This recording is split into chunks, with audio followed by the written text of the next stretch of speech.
Hello and welcome to issue 10 of the Moodie Report e-zine. My name's John Rimmer. Now, long-term forecasting is a notoriously tricky business. We have all seen the most lovingly crafted business plans created by the finest and most incisive economic minds turn to dust upon their first brutal encounter with reality. If forecasting were a more exact science, the bankers at Lehman Brothers might still be cashing in their bonuses on Bollinger and Bentleys. Our business is of course famously unpredictable, hostages as we are to volcanoes, epidemics, strikes and who knows what else. You might think then that any attempt to map the travel landscape to 2030 is a futile exercise. But a recent report by the UN's World Tourism Organization, entitled Towards Tourism 2030, makes interesting reading and offers an indication of how all travel-related businesses might look in 2 decades' time. Now, as Bob Dylan said, you don't need a weatherman to know which way the wind blows, and we don't really need the UN to tell us that Asia is where it's at, in a travel retail sense at least. But the UN forecast, which we look at in detail in this week's e-zine, does offer some intriguing pointers as to the future balance of power in world tourism.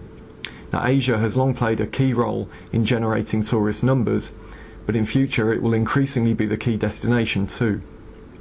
Elsewhere in this issue, my colleague Dermot Davitt reports from his recent visit to Istanbul, one of Europe's fastest growing centres of travel retail. Buoyed by a booming economy and ever-increasing tourist numbers, Turkey's duty-free operators have made the investments needed to capitalise on the favourable trading environment, as Dermot discovered on his visit last week. Now, this week's top news stories include BAA's confirmation that it's to sell Edinburgh Airport, having been forced by the UK's Competition Commission to relinquish control of one of its Scottish airports. BAA has reluctantly acquiesced to that demand, but remains determined to hang on to London Stansted.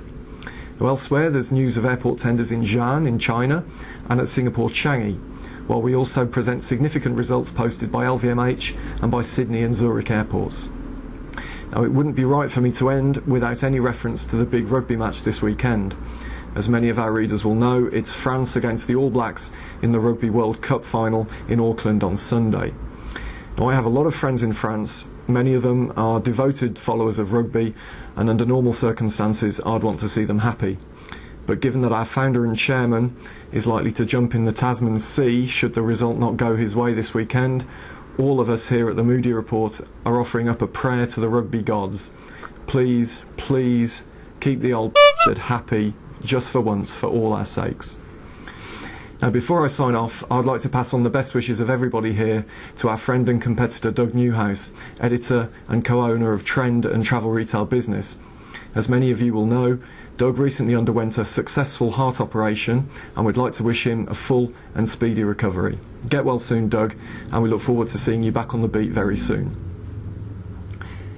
That's all from me for now. Enjoy this week's e-zine. Martin will be back next week, hopefully with a smile on his face, and we'll see you then.